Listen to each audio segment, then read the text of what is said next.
भागलपुर में बढ़ते प्रदूषण की समस्या पर नियंत्रण के लिए गुरुवार को जिला प्रशासन ने एक महत्वपूर्ण बैठक की।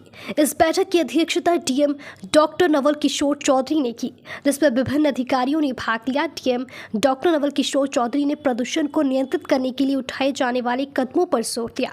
इस बैठक में नगर आयुक्त प्रीति और डीसी प्रदीप कुमार भी मौजूद रहे। उन्होंने धूल और ध्वनि प्रदूषण को लेकर भी कई महत्वपूर्ण सुझाव दिए।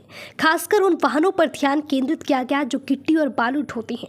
अधिकारियों ने आदेश दिया कि ऐसे वाहनों को पूरी तरह से ढककर चलाना होगा ताकि धूल न उड़े। बता दें कि इसके अतिरिक्त प्रदूषण को नियंत्रित करने के लिए कुछ विशेष निर्देश आम जनता के लिए भी जारी किए जाएंगे, जिनकी जानकारी आने वाले दिनों में दी जाएगी। अधिकारियों को निर्देशित किया गया है कि वे इन उपायों को प्रभावी ढंग से लागू करें और स्वास्थ्य पर पड़े रहे प्रभाव को कम करने के लिए कार्रवाई करें। जानकारी के मुताबिक इस बैठक में प्रदूषण की वजह से स्वास्थ्य पर पड़ने वाले प्रभाव, खासकर बच्चों और बुजुर्गों की सेहत को लेकर भी चिंता जताई गई। प्रशासन का उद्देश्य है कि सभी उपायों को अपनाकर प्रदूषण पर पूरी तरह से नियंत्रण लाया जा सके और नागरिकों को सुरक्षित और स्वास्थ्य वातावरण प्रदान किया जा सके। संरक्षण को लेकर कभी बैठक की गई थी। अभी इसमें पटना से भी एक्सपर्ट की टीम आई हुई है और हमारे समस्त अधिकारी हैं, डीडीसी नगर आयुक्त से लेकर के नगर के भी समस्त अधिकारीगण हैं। हम लोग पॉल्यूशन को कैसे मिनिमाइज़ करें, इसको लेकर के विशेष चर्चा है। मैंने कई बार पॉल्यूशन कंट्रोल बोर्ड के चेयरमैन साहब से भी और जो मेंबर सेक्रेटरी उनसे भी अनुरोध किया था कि टीम भेजी जाए और वो टीम आई है। मैं धन्यवाद भी देता हूँ और हमारे अधिकारी जागरूक होंगे और हम अपने लोगों को जागरूक करेंगे ताकि यहाँ भागलपुर में प्रदूषण का जो स्तर है उसको मिनिमाइज कर सकें।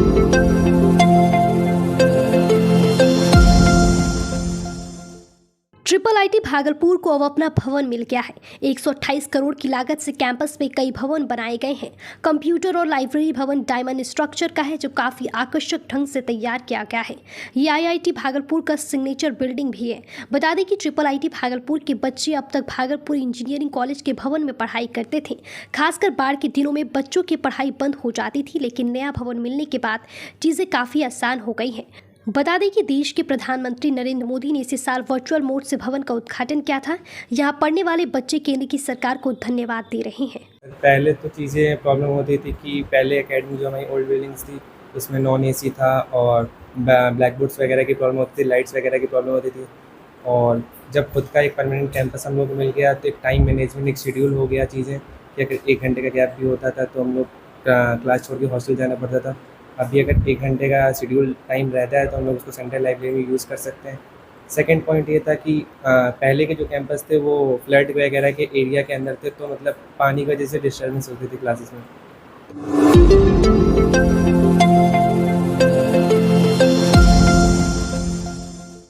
अपने अलग अंदाज और विवादास्पद बयानबाजी के कारण चर्चा में रहने वाले जदयू के गोपालपुर के विधायक और सचेतक नरेंद्र कुमार नीरज उर्फ गोपाल मंडल अब मुश्किलों में फंस जाएंगे। उनके खिलाफ अब आपराधिक केस दर्ज हो गया है।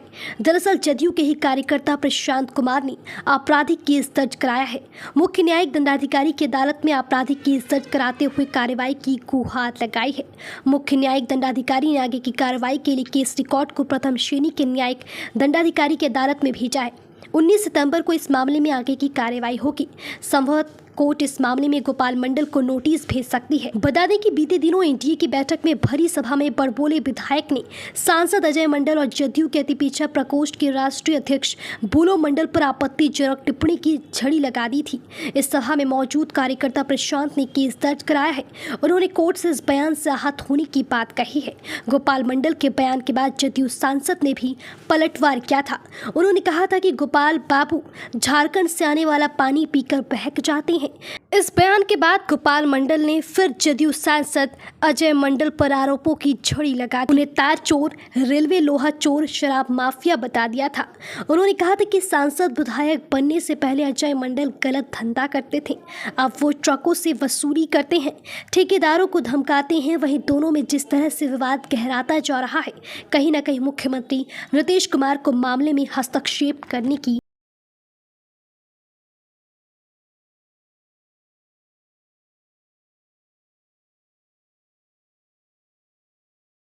और बिहार के उप मुख्यमंत्री सम्राट चौधरी शुक्रवार को भागलपुर के 200 करोड़ की लागत से बने सुपर स्पेशलिटी हॉस्पिटल का उद्घाटन करेंगे। मंत्री के आगमन को लेकर शहर के पॉलिटेक्निक कॉलेज मैदान में हेलीपैड बनाया गया है। अस्पताल परिसर में भव्य पंडाल का निर्माण कराया जा रहा है। लगभग सारी तैयारी अंतिम चरण में पहुंच गई है। वहीं मंत्री के आगमन को लेकर पूरे शहर की सुरक्षा व्यवस्था बढ़ा दी गई है।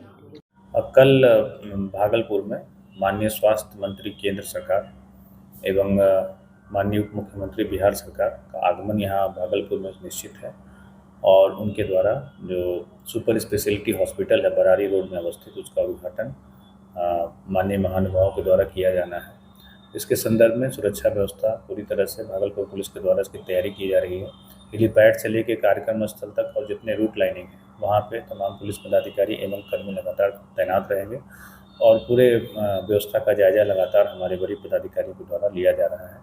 कल का जो कार्यक्रम होगा उसमें सुरक्षा व्यवस्था अच्छे से रहेगी। हेलीपैड हो चाहे कार्यक्रम स्थल हो चाहे लाइनिंग, पूरे शहर में सर सुरक्षा व्यवस्था कड़ी कर रही है। जो भी एहतियातन सुरक्षा के मानक हैं उनके अनुसार हम लोग कदम उठा रहे हैं।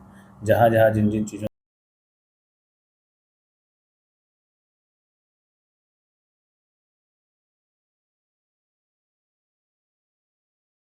भागलपुर समाहरणालय के समीक्षा भवन में जिलाधिकारी डॉक्टर नवल किशोर चौधरी ने जिले के उत्कृष्ट 21 शिक्षकों को प्रशस्ति पत्र एवं स्मृति चिन्ह देकर सम्मानित किया।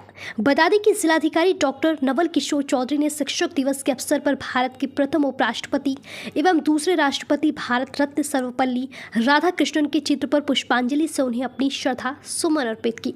जिसके बाद दीप प्रज्वलन कर जिला स्तरीय शिक्षक सम्मान कार्यक्रम का शुभारंभ किया गया। इस अवसर पर उन्होंने शिक्षकों को संबोधित करते हुए सर्वप्रथम शिक्षक दिवस के अवसर पर शिक्षकों को हार्दिक शुभकामनाएं एवं बधाई दी और कहा कि हम लोगों के जीवन में कोई न कोई ऐसे शिक्षक रहे हैं जिन्हें हम आज भी याद करते हैं और उन्हीं की तरह बनना चाहते हैं।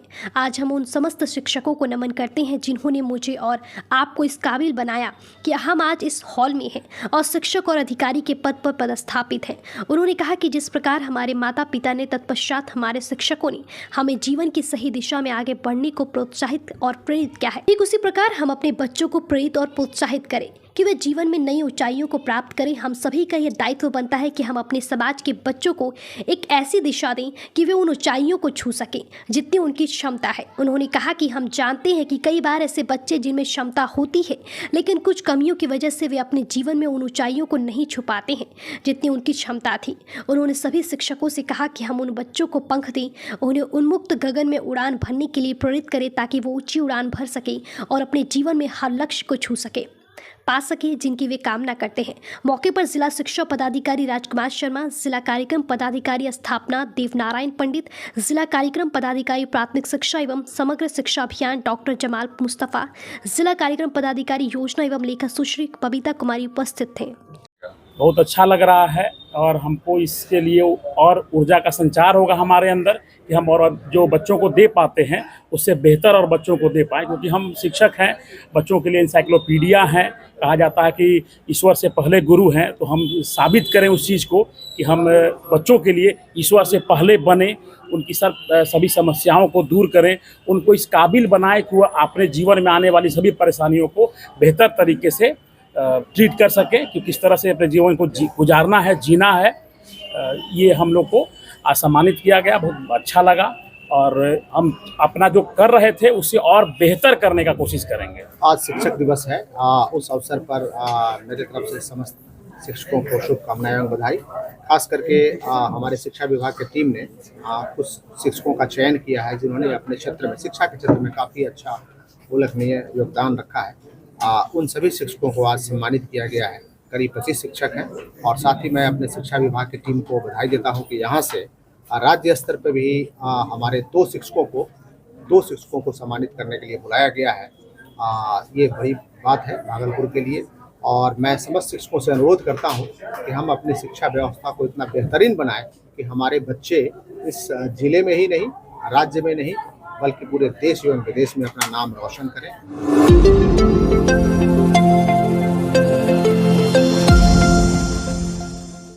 भागलपुर जिला अंतर्गत जवाहरलाल उच्च माध्यमिक विद्यालय धनोरा में प्रभारी प्रधान अध्यापक शैलेश कुमार पांडे की अध्यक्षता में दीप प्रज्वलित एवं पुष्प अर्पित कर डॉक्टर सर्वपल्ली राधाकृष्णन के जन्मोत्सव पर केक काटने के बाद भाषण, क्विज, कविता एवं सांस्कृतिक कार्यक्रम कराए गए। मंच संचालन डॉक्टर रंजीत कुमार ने किया तथा धन्यवाद ज्ञापन कुमार चंद्रशेखर ने की। इस उपलक्ष्य में विद्यालय के सभी शिक्षक शिक्षिकाएं एवं वर्ग 9वीं से 12वीं तक के छात्र छात्राएं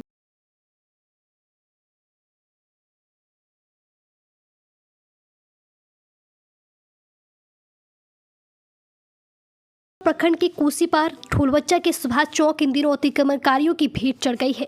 दशकों पहले सुभाष चौक समीप चौमुखी सड़कों के बीच एक सुभाष चंद्र बोस की प्रतिमा हुआ करती थी, जो आज उस चौक को स्थानीय लोगों ने इस तरह अतिक्रमण कर रखा है कि आए दिन छोटे बड़े वाहन गुजरते समय जाम की समस्या उत्पन्न होने से लोगों को काफी परेशानियों का सामना करना पड़ता है।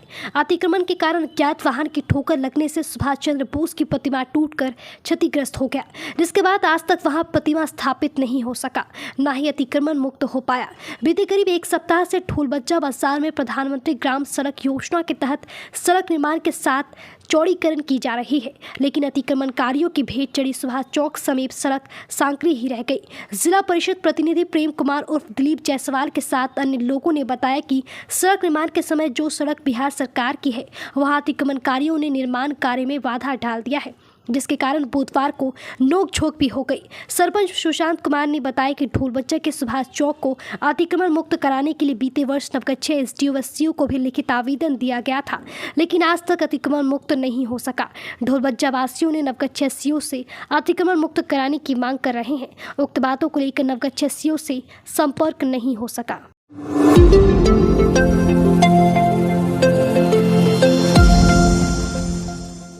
अपनी विभिन्न मांगों को लेकर सीपीआई के कार्यकर्ताओं ने भागलपुर के समाहरणालय गेट के समीप प्रदर्शन किया। प्रदर्शन कर रहे कार्यकर्ताओं का कहना था कि जिस तरह भागलपुर में गंगा एवं कोसी के जलस्तर में वृद्धि के बाद जिला प्रशासन की तरफ से बाढ़ पीड़ितों को किसी तरह का कोई राहत नहीं दिया जा रहा है, साथ ही जो भी कटाव पीड़ित हैं उन्हें पुण्यवास योजना के तहत जमीन अधिकृत कर बसाया जाए। साथ ही प्रदर्शन कर रहे लोगों का यह भी कहना था कि जिस तरह दिल्ली में 200 यूनिट बिजली मुफ्त में दिया जा रहा है, इसी तरह भागलपुर में भी मुफ्त बिजली बिहार सरकार की तरफ से दी जाए।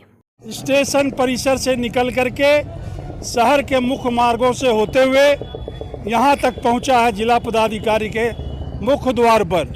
हमारी मांगे हैं कि जो बाढ़ पीड़ित है उनको अविलंब राहत मिले और उसके पुनर्वास की व्यवस्था हो। जो कटाव पीड़ित है उनको भी पुनर्वास की व्यवस्था हो। हमारी मांग है कि जो भागलपुर में विक्रमशिला विश्वविद्यालय है उसको केंद्रीय विश्वविद्यालय के रूप में स्थापित किया जाए। एनटीपीसी में जो 11 कोयला मजदूरों को सरप्लस किया गया है उसे काम पर लिया जाए। हमारी मांगे हैं कि जो 2 बेदखल भूमिहीन लोग हैं उनको दखल दिलाया जाए, उनको पर्चा दिया जाए। हमारी मांगे हैं कि बुनकरों को 25% छूट देकर करके उनसे बिजली बिल लिया जाए। हमारी मांगे हैं कि महिलाओं, दलितों और अल्पसंख्यकों पर जो अत्याचार हो रहा है उस पर रोक लगाया जाए।